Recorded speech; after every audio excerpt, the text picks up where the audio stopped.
Hello. Welcome back to the Mo Money Podcast. This is episode 238. I am your host, Jessica Morehouse. Welcome back to the show. Did you miss me? I took last week off because I just needed a break. I just needed a minute to just have a little bit more free time so I can just, honestly, so what's been going on with me, in case you're wondering, or maybe you don't care, skip past this, okay, that's fine, is the pandemic obviously affected my business a ton. And it was kind of scary for a little bit. And then I decided to kind of pivot. And obviously I'm not doing as much public speaking as I was. I'm doing some webinars though. That's good. But I pivoted. And then I started taking on new financial counseling clients, which I haven't since the summer. And that has been amazing. And so that has been keeping me very busy. And I just needed a little bit of a break from the podcast so I can kind of continue to shift things, get reorganized with my business so I can kind of create my own new normal. And I'm sure you probably are experiencing something similar. No matter what situation you're in, you're probably creating a new normal as well. And sometimes that takes time to kind of, adjust to. And so here we are, took a break. I feel so much better, needed a little moment for myself. And now I'm super jazzed and excited and energized to be back with many more episodes of the podcast. And for this episode, you're going to love it. I've got the very amazing Jedidiah Collins, CFP. He is the founder of Rookie to Veteran and also the author of a new book out now called Your Money Vehicle. So his story is, and we kind of talk about this in the episode, but let me just tell you right now, in case you don't know who Jedidiah is. So after being signed as an undrafted free agent in 2008, he played 7 seasons in the NFL while studying for the certification in financial planning in the off seasons. Not many stories I like. Do you know any like NFL players also studying, in their free time to become a CFP? I don't. This is why I needed him on the show. I need to talk to him about, wow, that is a crazy story. And since then, he has now kind of shifted to empowering students and athletes and young professionals with the behaviors needed to eliminate the gap between the potential of their goals and the success of their desire. And he's on the show to talk about his book and just how he went from NFL player to financial planner and some things that he really wish he knew, when he got that big check playing in the NFL and all the things that he wants you to know from his interesting background. So I know you're going to love this episode. No sponsor for this particular episode. We'll have some coming up, but so I do want to share, in case you don't know. Number one, I am still taking on financial counseling clients, and I've been booking a ton. I've been loving it. I absolutely love it. So if you are interested to learn more, if you want to get in touch and see if it's right for you, all you have to do is go to my website, jessicamorehouse.com/financial counseling. And there will be a link there that you could book a free discovery call. We can chat, see if I can help you with your particular situation. But if you want something a little bit more self-directed, self-guided, I've got 2 amazing online courses that I've recently reduced the prices on. So I have my Fix Your Finances Masterclass that will help you build your own financial plan in 6 weeks or less or more. It's again at your own pace, so you can take as long or not as long as you like. There's information on my website. Just go to jessicamorehouse.com/courses or jessicamorehouse.com/fixyourfinances or the show notes for this episode, jessicamorehouse.com/238. And that is priced at $199 now. So I reduced the price because it was $299. And I also have my Investing Foundations for Canadians online course. So if you're Canadian and want to learn more about investing, I've been getting so many questions about investing, obviously, because of what's going on with the market. If you want to learn more about how to get started, everything you need to know about investing so you can make a educated and confident decision about whatever you want to do, well, I go through all of that in my course, jessicamorehouse.com/investing foundations for that. And the price for that is $299 down from $399. And if you have any questions about my financial counseling or my courses, you can just email me. I'm very nice. I answer all my emails. Jessica@jessicamorehouse.com is my email. Get in touch with me or DM me on Instagram or DM me on Twitter or hit me up in any way that you want. Okay, that is it for me promoting myself. Thanks for listening to that. Let's now get to the interview with Jedidiah. Welcome to the Mo Money Podcast, Jedidiah. I'm so excited to have you on the show. Very timely, I think, because you have this book coming out, and it's a great, I think, read. A good time to buckle down and get your stuff together. So I'm happy to have you on the show. Oh, this is an exciting opportunity to kind of be introduced to your audience. I appreciate that. And I am excited to announce the book is out. It is published. You can get it on Amazon. And as you just mentioned, this time you look at it and you can see the challenges or you can see the opportunities. And personally, I'm challenging myself to sharpen my axe and see where and what I've been putting off that I should start doing. Mm-hmm. I honestly feel like that is the kind of best thing that you can do. I mean, it's difficult. There's a lot of emotions going on and a lot of anxiety, but if you can focus some of that energy into something positive and kind of cut yourself a break, because I know a lot of people are talking about, I'm going to be so productive. Like, let's give ourselves a break. We're probably not going to be the most productive we've ever been because of the situation. But if you can put that energy into something positive, like, improving your financial life and just becoming more financially literate, I mean, then you'll come out of this and be like, oh, wow, actually, there's some good things that came out of it, luckily. And it's all about choices. So I'm totally on board. And, but before we start talking about your book, the reason I really wanted your show was I was so fascinated by your background in that you were playing for the NFL and now you're a CFP. Very two different worlds, but it kind of reminded me, I don't know if you've ever watched the show Ballers. Not that it's probably like your life at all. Oh, just like it. People call me The Rock all the time. The only reason I honestly got into that show is my husband started watching it, and I'm like, I'm not really into sports, so I'm like, I'll pass. He's like, oh, it's actually about finance. I'm like, is it? And so we watched the whole series. So and I wish they could have. It's such an easy platform to just add in a few little nuggets of actual finance, and they missed it. I know. I was always kind of waiting for something. And I feel like the only times that they really got into it was there was one dream sequence where The Rock talked about annuities. I'm like, here we go. We're learning about annuities right now. And apparently they got feedback that was like, don't do that again. Oh, no, really? I loved it. I don't know. Because that was you're right. I remember very vividly that one scene and I was like, hey, this was good. Yeah. And then it was people gone. are learning about it. No, then it's it. Yeah, I feel like the only thing, they never really outwardly talked about it. Even still, I was just like, some of the characters, I'm like, what did they actually do? They were just getting clients. They never actually helped them with anything. So that's it's an interesting parallel because in some ways people have said, oh, well, you're trying to be The Rock, and I jokingly say, well, no, The Rock is actually trying to be me in that show, but. It is a very interesting time and place because professional sports athletics has been this dream scenario that, you walk out onto a playground and you think what this vision is supposed to look like. And humbly over the last decade or so, we've come to realize very, very few get to experience being in the dream, and even less get to experience leaving their game with something to show for it.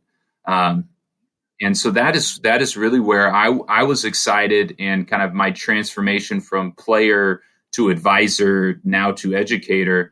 My journey began, as most people, with a check and with a lot of questions of, well, what was I supposed to do with this? Because now that first check is gone. Mm-hmm. So I was wondering, because you explained your story in the book, which I find so fascinating, but and I feel like there's, a couple movies out there about, athletes and money and stuff like that. But it, like you said, it starts with a check. I'm kind of surprised that there's no organization, or the NFL doesn't provide any kind of guidance. Like, they just don't care. They cut you a check. It's like, come to work, play the game, but we're not going to help you in terms of actually managing your money or give you any guidance. Because it's like, these people are usually young and have no concept of how to properly, and maybe they've never also dealt with that much money in their lifetimes. So of course they're going to make mistakes. I mean, so you have to look at, and the NFL is trying. They're getting better every year. I would still say there's a big void and lack. But you are dealing with very young people, and this is not only their first paycheck, this is more money than they've ever been around in their entire lives. And that's what was so shocking to me was I sat in the locker room and I looked around. I was a business major. I got, my undergrad in accounting, and I grew up in Orange County around people with a lot of money. And I was still lost and left without answers. And so I looked at my teammates, my brothers, and I looked at it and just said, if I don't know anything to do, I know for a fact that you guys don't. And so where the NFL is trying is starting to do education and more buy-in there, and I applaud them for that. But where we really need to shift, and what the origin of my book is we need action items. We need to not just be told what to go do. We need to be told how to go do it. And that is where I would love to, and I've started to work with more professional athletes around, hey, here is your first paycheck. Here's what to go do with it. And really building in from education to empowerment. I've come to realize education in and of itself will fail. We need the confidence to act. And even starting in April, we're going to be doing an action challenge around financial literacy for April Financial Literacy Month. But as professional athletes, I don't blame us individually for not knowing this, because like you just mentioned, nobody taught us this. This is not a jock problem.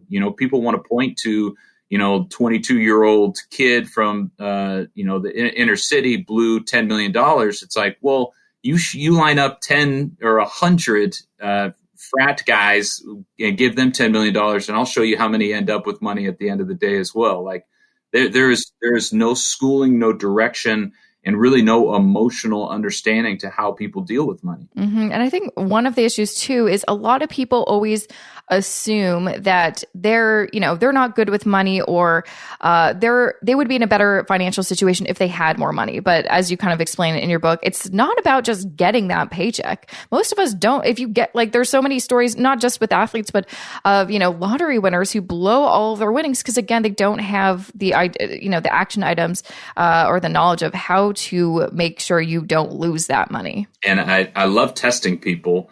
Because a lot of people say, oh, no. If I had that money, I'd know what to do with it. And I say, okay, here you go. And I hand them a piece of paper. I say, $50,000 check. What are you going to do with it?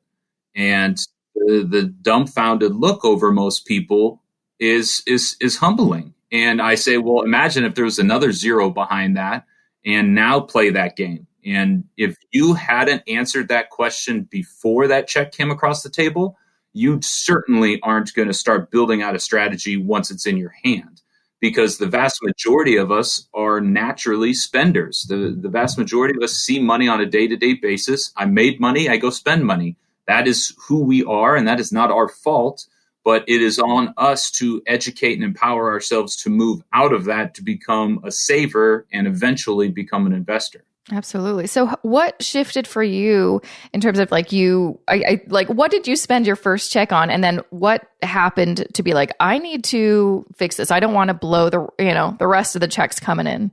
So, my first paycheck, I was undrafted. And so I got activated my rookie year, and I got two game checks together for about $30,000. And I spent every dime of that, the vast majority of which went to an engagement ring. So it ended up being a cute story, and my wife and I are happily married after 10 years. But I woke up a night or two after that really in sweats and knots and just anxiety because I realized the physical toll football was going to have on my body, on my brain, on my being. And I saw that money come in and go out. And I said, well, I won't have anything to show for it. I was never going to be the mega $1 million contract guy. I was a no-name player. I realized I was never going to capture this NFL dream if I tried to do everything like other guys, or if I tried to just wing it as I could. I realized there was a language around money that it's not that I wasn't smart enough to understand. It's just that I'd never spoken. And so I did what, so many millions of people have done.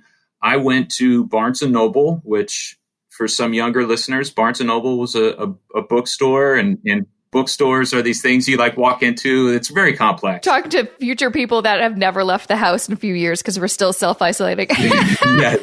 There used to be physical stores. I got a copy of Rich Dad Poor Dad. And actually, my wife and I would sit in Barnes & Noble and read the books, which was very geeky and nerdy. But I read Rich Dad Poor Dad, and it changed my life. It changed my mindset. And I was so appreciative of it. It pushed me to Dave Ramsey, to Susie Orman, to Warren Buffett, to even Jim Cramer, and a quest for knowledge. And it wasn't until a mentor said, hey, I can keep giving you fish. I was asking him questions all day long. He's like, I can give you all the fish you want, but if you really want to understand this, you got to learn how to fish yourself. Get the CFP. And that is where the origin story for writing this book started, was reading Rich Dad Poor Dad, because I even left that book and I said, that was phenomenal. It introduced me to a new mindset, but it still didn't tell me what to go do. I wanted to write a book that says, okay, you understood this chapter, now go do this. Yeah. Do you find that's kind of the issue with a lot of other kind of either investing or personal finance books, that it's a lot of like theory and concepts, and you're like, oh, I'm super motivated, but wait, what do I do though? I feel like a lot of personal finance books focus so much on investments. And investments is the sexy engine that drives your vehicle and is obviously the most talked about part. But truly around investments, there's very little that you control. And so as a CFP, I started to realize we needed to focus on what we control. As a professional athlete, that is one of our core principles. And so I really find it interesting that people don't teach you about insurance or taxes or cash management or even different vehicles to use, albeit cybersecurity. What are lessons that you can actually control outside of, hey, I'm going to find this hot stock in the market? Absolutely. Yeah, no. And I felt like that too as well. Like, similar, I think a lot of people probably listening have similar experiences as you. They picked up one book and it kind of changed just the way they thought about money and looked at money. But it was a struggle to actually find answers. And I don't know why that is. Maybe people don't want to put specific advice in books. I don't know. But it took me a long time to really figure out how to. And honestly, what changed for me too was getting some traditional education in terms of like financial planning, which isn't necessarily, I don't think it's something that everyone needs to do. No, you don't have to become a CFP to understand how to manage your money properly. It does help. It does kind of answer a lot of questions. But yeah, like you said, there's a lot of great information out there, but a lot of questions still unanswered, and a lot of action items that you have to kind of figure out yourself. So I'm kind of guessing that is why, like when I got your book in the mail, I'm like, oh, this is actually not what I thought the book would be. It's interesting because it's a book with information, but also a lot of kind of worksheets. So it is kind of more, it kind of reminded more of like a course book. It is absolutely intended to be a workbook. So the book is divided into 10 questions or 10 chapters. How I went out and I taught hundreds of personal finance workshops. I kind of facilitated it down to the first 10 questions on a financial journey. And again, my intention is to not make you a CFP or to impress you that I'm a CFP. My intention is, how can I get you to act? How can I get you to take that first step or that 6th step or that 15th step and continue to progress down this road on your journey? And so throughout the book, we absolutely have questions and answers. There's after the entire curriculum, there's a certification exam that you don't actually pass until you send in one action item you took for the test you took out of the book. But there are also character scenarios that we tried to make somewhat relatable, but also have a storyline where the person making the most money isn't necessarily the person living the smartest or using their money correctly.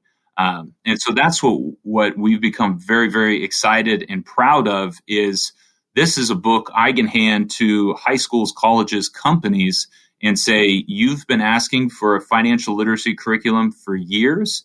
Here you go. I can come in and teach this, sure, but really, if the listener or the student is interested, they can take it in and on themselves and begin to build out their own plan. Yeah. Or this is something you can hand off to teachers. Because I know, at least here in Canada, that's definitely something that lots of the different schools across the country are trying to implement is financial literacy education. But it's difficult to kind of, now make these teachers who maybe specialize in certain topics be like, oh, now you have to teach money. And they don't have a background. Just because they're a teacher doesn't mean that they know automatically how to teach financial planning to a bunch of students.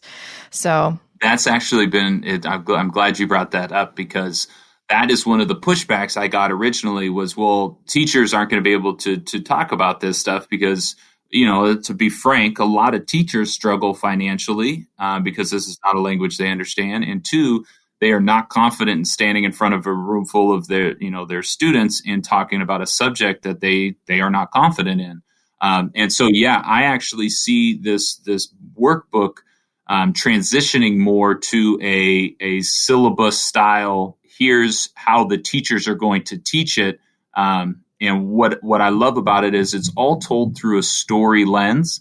So every teacher will be able to see and reinterpret the story and be able to communicate the lesson of the day. I love that. But yeah, I think that kind of goes back to the issue that none of us were taught this, but the teachers don't even know how to teach it. So there's some work to be done.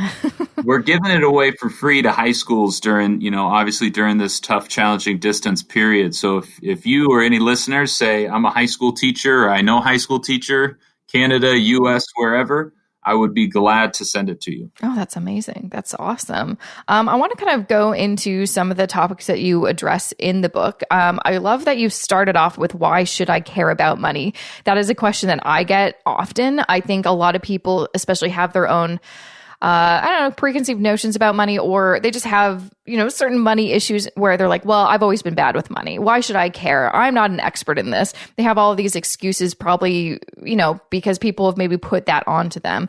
Why did you want to start your book with a chapter on why everyone should care about money? Well, I read the Simon Sinek book first off. Start with the why, and it's very telling, and it's true. It's honest. You have to answer that question yourself. And I give you some practicality reasons of why, but the end of chapter 1 is setting your own destination and milestones in your journey. The beginning is why you need to care about money is because the first time in history, we are being forced to be in control of our own financial futures. Generations in the past have had certain systems, pensions and Social Security in particular, that your financial plan was go get a good job, stay in one place, and retire and be taken care of from that company. And that system is gone. And I hate to be the alarmist here, unless you are a professor, a military service person, or a public service person, the idea of you getting a pension is very, very limited. Over 90% have been removed. And they were removed because the company didn't want to bear the risk of your retirement or your freedom years. They wanted to transfer that risk onto the individual. And so we are now sitting in the driver's seat of our money vehicles, and we have to be able to not only decide where it's going, but how we're going to get there.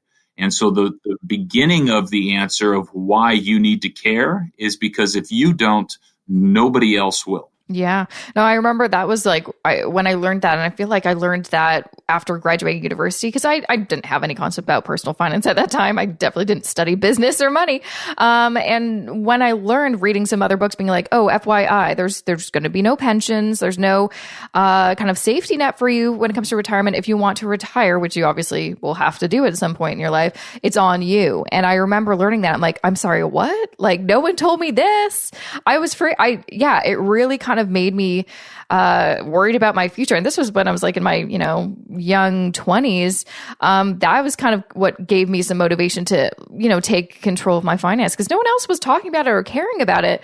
But then I'm like, well, guys, we have to save up $1 million. So if not more. If not more, most likely more by the time that we retire. So, I think it's an important thing to remember. It's no one cares about your money besides you. So you need to care. Yeah. And I there's a quote in football, and I'm sure everywhere, that says, to do something that has never been done before, you have to begin to do things that have never been done before. And I look at money, you, me, our generations have to handle money in a different way that have never been done before. And so in that, we have to begin to educate and empower ourselves like never before. And yes, I again, this is not what people have pushed back on me is, oh, well, this is perfect. I'm going to send this to the investment club or the finance club or the business school. I say, yes, that's great. They all need it. But do you know who else needs it? Every other student that is ever going to make money. Like, this is not a one major, book or topic. This is, I don't care what you go into. If you're chasing your passion to be a dancer or a photographer, you still need to understand how to make money work for you. And one of the definitions I love to use is use money, USE. I need you to understand money, strategize money, and be efficient with your money. Yeah. And I feel like too, it's something that people need to remind themselves of. If you are earning money and you're spending money, so why are you not taking that extra time and energy to learn how to properly manage your money? Because again, it is your money. I think a lot of people just don't really take ownership that it's their money and their future. And it kind of everything depends on them. So often we have this, it's almost like getting the syllabus day one of class. It's like, man, this is overwhelming. It's easier to just push it to the side and be like, I don't know. Like, I'll figure it out when I need to. And in reality, this is a very transparent, simple steps. And, you look at, well, I don't have enough to even begin a financial plan. And, the one of the second lessons in the book is, your financial plan begins with the golden rule of money, which is just stop spending more than you make. That gives you a surplus, that gives you something left over. And with that, you now have choices and options. So the idea that I don't have enough or I can't start now is just a fallacy. And you just don't understand the many different areas around your plan that you can already start to impact. Absolutely. What would you say because I feel like obviously lots of people listening to the show are already kind of keen. They already want to learn this stuff. What about the people, I hear this from a lot of people like my partner or, my spouse, they're just not interested. How do you, as someone, try to convince someone else to care about their money or to, hey, we need to get into this if they're, you're managing your finances together? I find that's a big struggle for people trying to convert their partner. It absolutely is. And, typically in most relationships, mine included, one person is the driving force in the money area. And the other person, you try to pull into as much as possible. One tactic I tried that does not work is, hey, imagine if I died, how are you going to pay everything? That was not a pleasant conversation, so I don't recommend that one. But it is this understanding and this idea of, well, let's have a thought experiment. Where are we in 10 to 20 years? What is happening in our futures? And do you not care about the future of our relationship or the future of you as a person to have that kind of forward-thinking plan? And it's the difference between, I like the analogy of checkers and chess. You play checkers move by move, kind of with your head down, trying to get to the other side. And it's not until you see the same board, but with totally different strategies, like a chess board, that you start to look up and say, hey, we can do this better, or we should be able to function together. And the conversation typically begins with, why do you care about money? What is it about money that makes a positive impact on your life? Because money is not meant for money's sake. Money is meant for peace of mind. Let's focus on those areas. Let's focus on, what the vehicle is going to bring us, and then we can back into how we're going to get there. So I think beginning with the destination and beginning with the end in mind is very vital when trying to discuss a plan with a partner. Yeah, absolutely. Yeah, that's definitely what I've seen too, is talking about your future goals. And I think everyone can kind of be like, yeah, we all have dreams and goals. So I think that's a great starting point for people. Absolutely.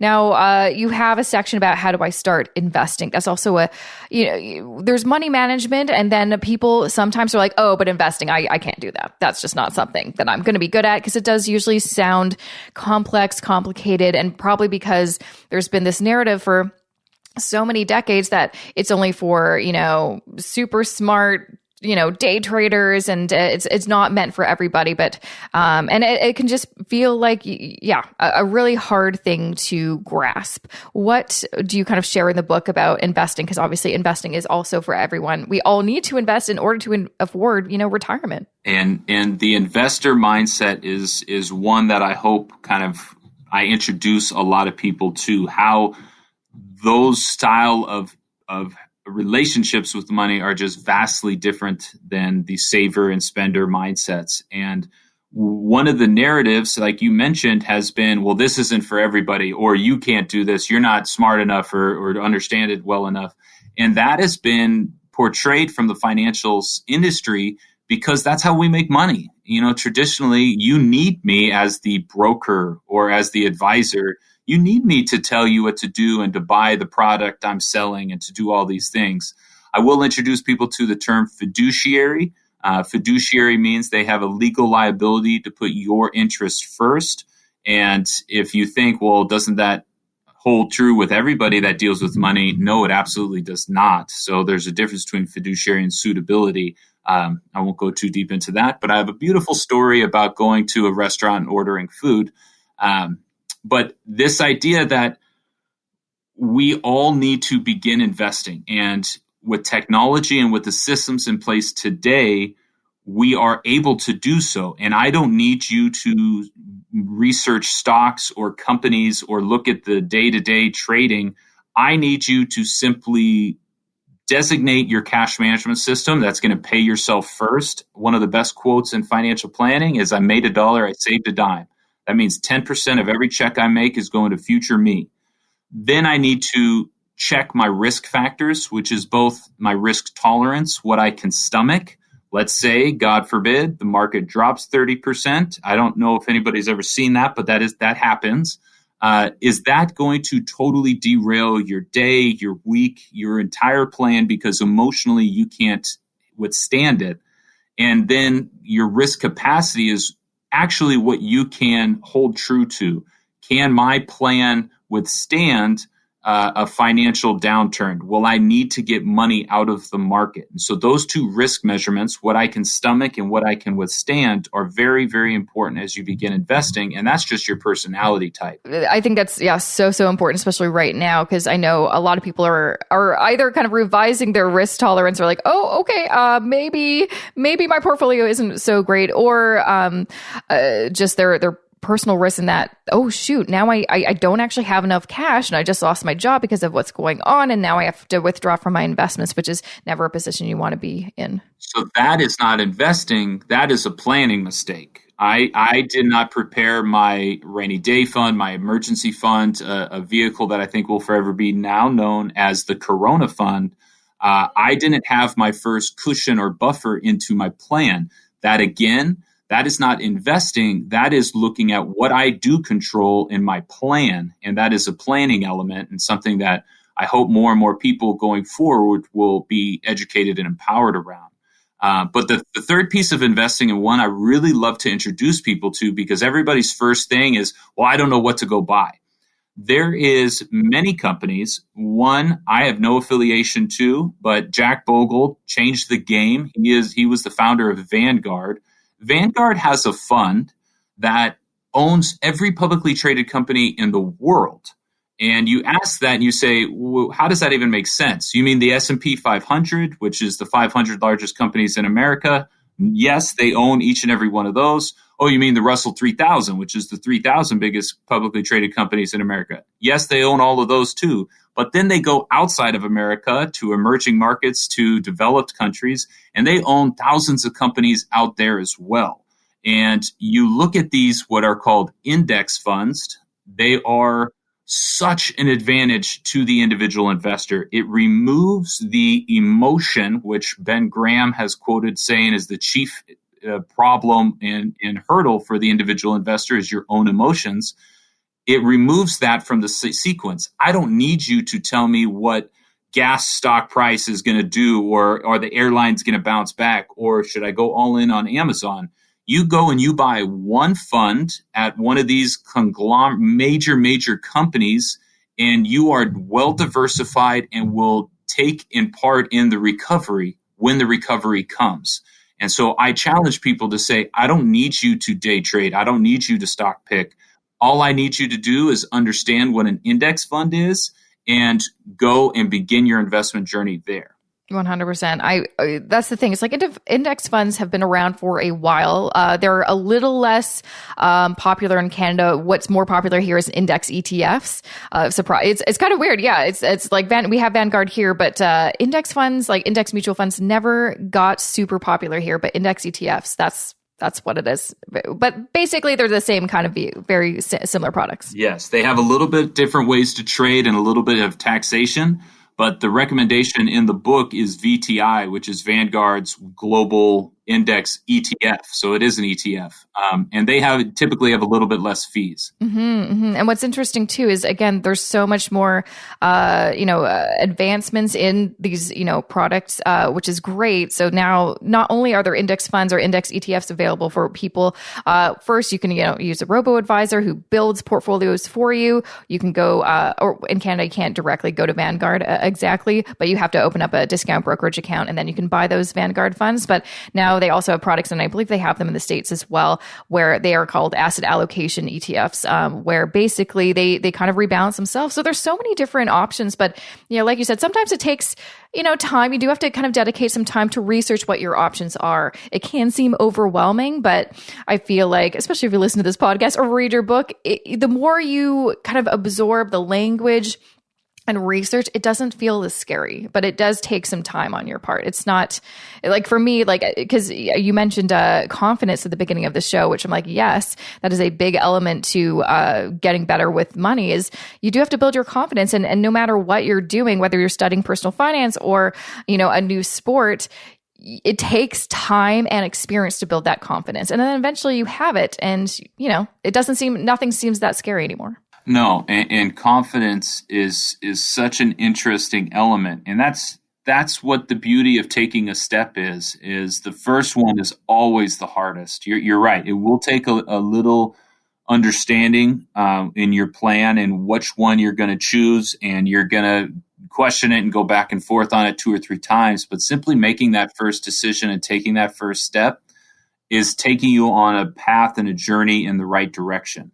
And that is really what we need to start to see, is so often, again, we get overwhelmed and just push off into the future. Right now is a time and a place where you can begin to take positive actions. And even if it's inch by inch, as long as you are being productive and your journey is headed in the right destination, which is a destination you set by setting your own goals, then you can be proud of what you are doing and the way you are using money. Absolutely. And I feel like, in the situation we're in, lots of uncertainty, lots of people losing their jobs.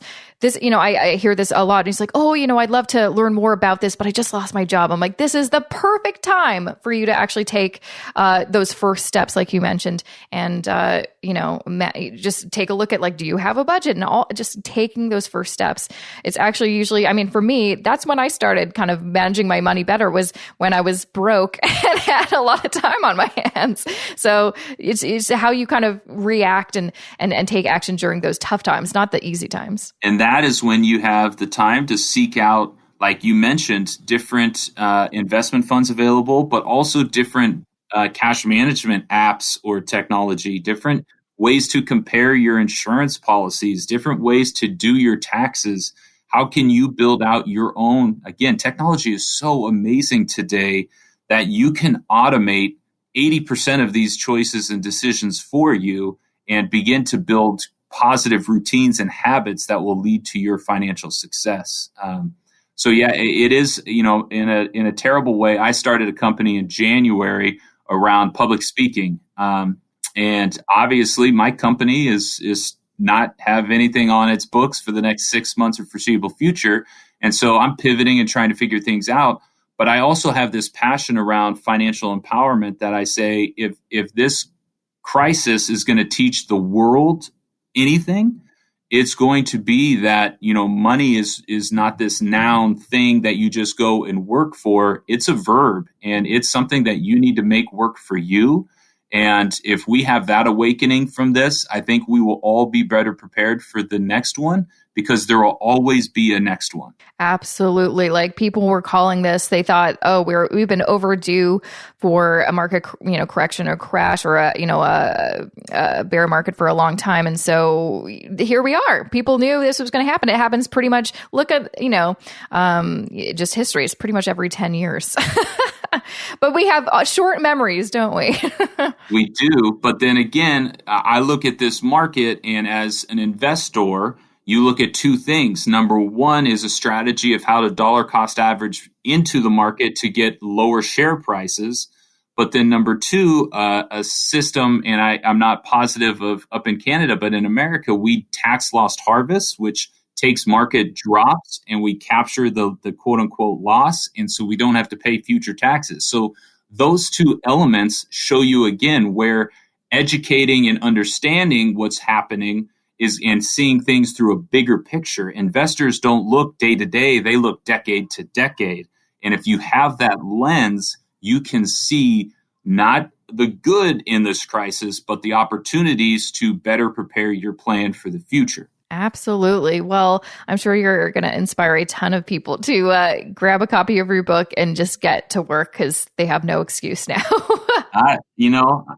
I hope so. It translates. If you are interested in beginning your financial journey, I don't like to say if you want to become a capitalist, but if you are just interested in learning how to use money better, Your Money Vehicle is intended for you. It's engaging and interesting stories, along with the ability to begin your financial plan throughout the workbook. So by all means, go grab it. I mean, the ebook is very affordable. There we go. An ebook. There's no excuse. There's no excuse. Yeah. That's also how we're giving them out to high schools, is here's a link. They can all go download or PDF. And so far, we've given away over 1,000 to high school students in districts. So if you know people, by all means, we are in the giver mindset right now. There's no reason to be profiting or taking right now. If you have somebody, shoot me a social media message or an email, and I'll respond. That's amazing. That's awesome. So since we're at kind of the end of this interview, where can people find more information about you, more information about this book? And I know you have a lot of great resources as well. So yourmoneyvehicle.com/go. Or just yourmoneyvehicle.com will introduce you to the book. My name is Jedidiah Collins. My website's jedidiahcollins.com. But I'm on social media, LinkedIn. I have a YouTube channel now. You have a TikTok, which I'm like, yes, I'm going to check that out. I do. So TikTok is Jed Collins 45. That has been proven to be an interesting platform to jump on. But Instagram, TikTok, Twitter, I'm on all of them. The funny thing about having a message is you have to go where the audience is, and I'm ready and willing to go out. And we're, by all means, how I created this book, and I already have draft two of the next one ready, is through feedback. So questions, comments, and thoughts are fully welcomed. Amazing. Well, thank you so much for, being part of this show and sharing your story and sharing all of your information. I really, really appreciate it. I could not be more grateful. Be safe and keep sharpening your axe and providing good, productive content like this. Thank you. And that was episode 238 of the Momany Podcast with Jedidiah Collins. Make sure to check him out at jedidiahcollins.com and grab a copy of his brand new book out now online. You can buy it anywhere online. It's called Your Money Vehicle, and hit him up on social media. He's on TikTok. He's on Facebook. He's on YouTube. He's on Twitter. I will link all of his social channels in the show notes, jessicamorehouse.com/238. And you can go crazy and just follow him and see what what Jed is up to, because he's got a pretty cool story and a really interesting book that I know you'll want to check out. So I will be back on Friday with a new Money Minute episode.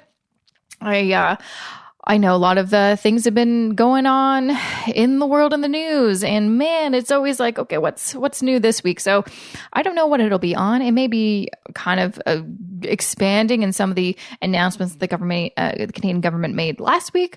I'm sure there's going to be new announcements this week. I'm just kind of waiting to see what's going to happen before I make that episode. So it is, timely and trendy. So get ready for that. If you're not already in my Facebook group, get on in there. It's been actually a really great place where lots of people have been sharing some really interesting articles or just keeping everyone in the loop because there's so many changes going on. So you could get in there, facebook.com/group/money-life-balance. If you don't also know, I have a YouTube channel. I've been putting out a ton more videos as well as all of these podcast episodes. So you can find me, just Google Jessica Morehouse, quite honestly, in YouTube, and you can find me pretty easily and subscribe and, see what's going on the YouTube. What else? What else do I have going on? So many things. Oh, I will say, speaking of YouTube, and you may already know, if you're on my email list, jessicamorehouse.com/subscribe is where you can get on my email list. But last week I did put out a video on my YouTube channel that shared my brand new and free budget spreadsheet. So, I have been sharing this free budget spreadsheet for years, probably 4+ years. And there's been lots of different iterations, and I've just updated it. So it includes a budget, includes a spending tracker, it includes a net worth tracker. It is basically identical to the one that I provide to my Fix Your Finances students and my clients. It is for specifically if you're an employee, if you're an individual, or if you're in a couple partnership, and you're both employees and you have combined finances. This is the spreadsheet you can use.